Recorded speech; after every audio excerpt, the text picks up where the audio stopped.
Welcome to the Composer's Contemplative Podcast. I'm Connor David McCain. Thanks for tuning in.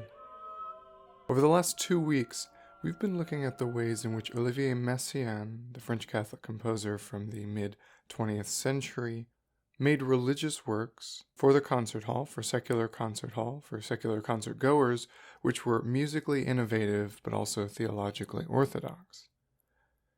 Over the next 2 weeks now, we're going to look at how he even brought this religious orientation, what I call the liturgical orientation of Olivier Messiaen, into even secular works. So works that aren't necessarily religiously oriented, at least in their texts or in their themes. So let's jump right into this. When an artist makes a work of art, when he or she, quote-unquote, creates, the intended product is formed as though it were put through a prism. It gets its shape, its material, its life, and inner being from the artist's own life and being. These things, like I talked about at the beginning of the first episode on Olivier Messiaen, this includes aesthetic principles, this includes spiritual and ethical principles and beliefs. And even when a work of art cannot be described as programmatic, in the sense that it tells a story or has a program, as we call it in music, it is still supported by a particular set of beliefs. This is always the case, no matter how, quote-unquote, objective a work might be.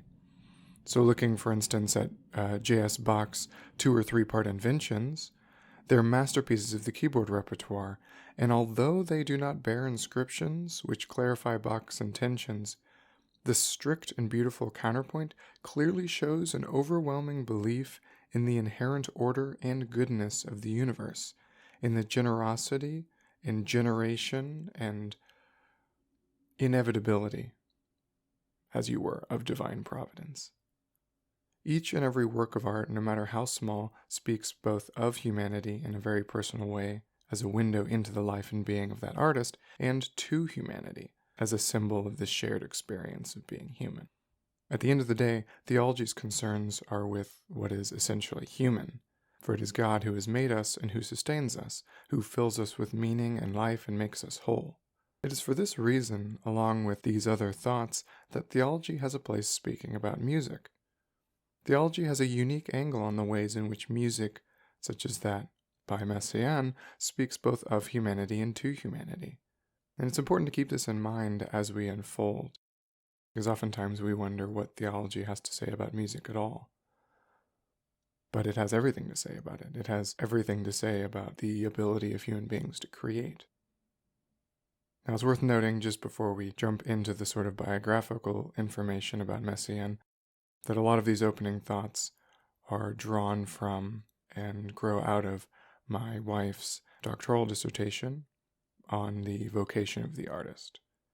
Her dissertation has not been published yet, but I had the great pleasure of editing it and reading it through multiple times, and it's really changed my life and changed my thought. So hopefully it'll be published soon, and you all will be able to experience the beauty and importance of her work soon. Now jumping into Messiaen's work. In 1971, American Alice Tully commissioned the French composer Olivier Messiaen to write a piece to celebrate the bicentenary of the United States Declaration of Independence. So the work was to be premiered in 1972. And so in preparation for this work, Messiaen visited Utah, where he was inspired by the birds in the landscape, and particularly by the colorful Bryce Canyon. We talked last week about Messiaen having synesthesia, so him seeing colors and hearing the birdsong of these places directly inspired the work that he was going to write, which is called Des Canyons aux Étoiles, so from the canyon to the stars. This piece wasn't actually premiered until 1974. Messiaen often had difficulty in producing works in the exact span of time that they were requested, but this is partially understandable because this work is enormous. It's in 12 movements in 3 parts. So the first part has 5 movements, the second part has 2 movements, and the third part has 5 movements. And this is just an enormous work for an enormous orchestra. You have 4 soloists, you have piano, horn, xylorimba, and glockenspiel, all solo instruments. We have a huge string section. We have a large and very difficult woodwind section. They're the ones who pretty much bear the brunt of the birdsong parts. And then we also have a normal size brass section, and then a huge percussion section. So because this work is between 90 and 100 minutes long, it's 12 movements, it's got a huge orchestra, it's not often performed. It's not very frequently performed just because the forces are so large. But it's really an amazing piece because we get a sort of understanding of God being reflected in the works of nature that oftentimes when we talk about environmentalism and environmental rights and these sorts of movements, we don't often look at it from a theological point of view, which doesn't mean we can't look at it from a human point of view. In order to protect our own humanity and our own life, of course, the environment should be protected. But from a theological point of view, as we see in Genesis, we have been given the environment, given this earth as a gift, and us protecting it and cultivating it and using it for good, but not exploiting it, is an important part of that. So this work by Messiaen is a particularly unique window into his thought and being because it lays out the two things which are the most important to Messiaen, that is, nature and his Roman Catholic faith, in a sort of theology of creation. So in this episode, I'm going to connect what's happening in Messiaen's work to the encyclical by Pope Francis from 2015 called Laudato Si, which is on a sort of environmental theology. And by bringing Pope Francis into dialogue with Messiaen, we come to see the theological precedent for Messiaen's environmental views. Even though this work by Messiaen was premiered over 40 years before Pope Francis's encyclical, he really laid the groundwork musically for a lot of the things that Pope Francis was going to say. Then, next week, we're going to look at how Messiaen makes these theological points musically. Okay, so the first thing I'd like to talk about from Pope Francis's encyclical is one of the first lines in which Pope Francis invites us to, quote, see nature as a magnificent book in which God speaks to us and grants us a glimpse of his infinite beauty and goodness, end quote. In this way, he is speaking of creation as a sign, and this means that it is a window into God's own beauty and his desire to provide for his creatures. The Holy Father is speaking of mystics when he says that, quote, he or she experiences the intimate connection between God and all beings. Standing awestruck before a mountain, he or she cannot separate this experience from God and perceives that the interior awe being lived has to be entrusted to the Lord, end quote. But this is also true for artists as well as for their work. In many ways, the joy, the awe that Pope Francis is talking about here is regurgitated, is formed in a new way in Messiaen's work. He experiences the awe and beauty of Bryce Canyon, for instance, of Zion National Park, and he can't but sing of it in joy in his work. The second point I'd like to make is about creation as a symbol, and that means that it is a mirror of man's spiritual state. So we see in nature not only analogies for man's pilgrimage to heaven, like the desert, or of God's infinite mercy, like the sea. One can also notice in the ecological crisis in which we have found ourselves today, the symbol of a much more serious spiritual crisis, which threatens more than just the world in which we live. The Holy Father actually quotes Pope Benedict XVI when he says in Laudato Si, quote, the external deserts in the world are growing because the internal deserts have become so vast, end quote. Creation, then, is not merely a window into the greatness of God, but also a mirror of our own poverty and our own dependence, and our lack of gratitude in reality. In the words of St. Augustine, quote, if to any the tumult of the flesh were hushed, hushed the images of earth, of waters, of air, hushed also the poles of heaven. Yes, even were the very soul to be hushed to herself, and by not thinking on self to surmount self, hushed all dreams and imaginary revelations, every tongue and every sign.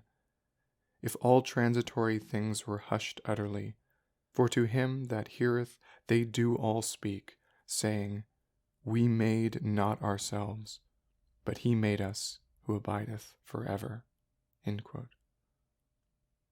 We see in the world a lack of an understanding of that necessary gratitude of the gift which creation is to us. We can see that in the world by the way that we are treating it poorly. Finally, we can look at creation as a task. God has given us creation not merely as a means for our own survival, or to test our resolve and obedience, but as a way of refining ourselves into who He desires us to be.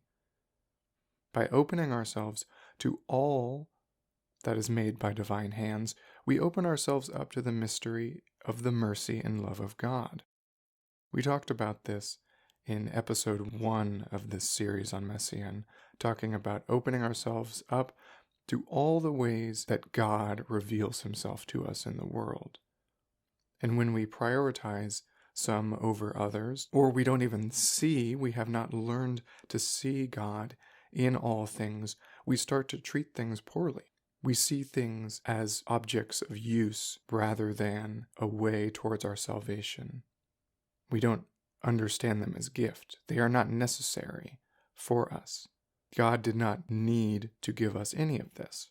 And in this way, creation receives its analog and fulfillment in the Eucharist. Pope Francis does not equivocate when he says that, quote, "It is in the Eucharist that all that has been created finds its greatest exaltation," end quote. This isn't just in terms of material creation in the world, but as we talked about at the end of the last episode, that's also what all art strives to be. Pope Francis goes on, quote, "The Eucharist joins heaven and earth. It embraces and penetrates all creation. The world which came forth from God's hands returns to Him in blessed and undivided adoration. In the bread of the Eucharist, creation is projected toward divinization, toward the holy wedding feast, toward unification with the Creator Himself." End quote.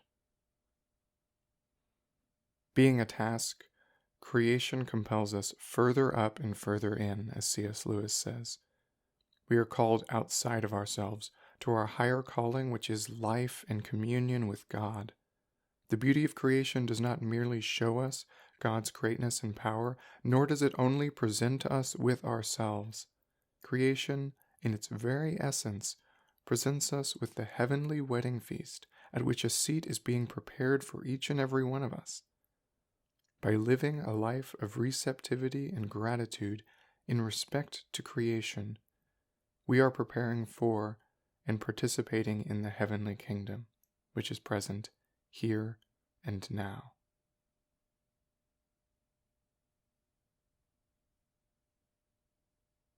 I'd like to close this episode by listening to just a little bit of Messiaen's piece in an attempt to begin to understand the ways in which Messiaen is communicating some of these things to us. Then, next week, we'll look at Des Canyons aux Étoiles, From the Canyon to the Stars, more in depth as we look at the role of the Christian artist in this theology of creation.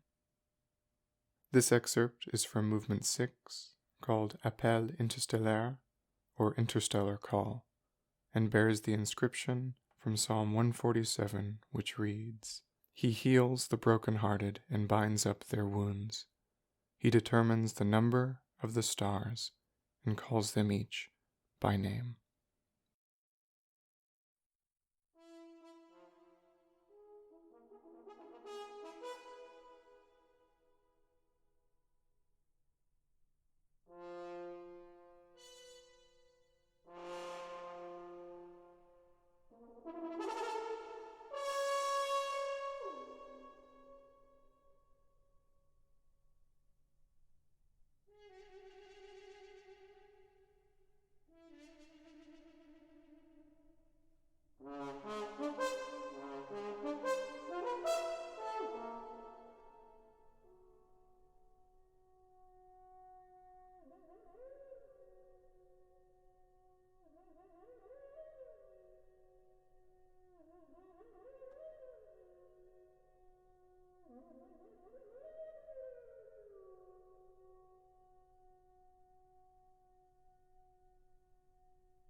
Thank you for listening. If you'd like to support the Composer as Contemplative podcast, please go to my Patreon page, patreon.com/Connor McCain. See you next week.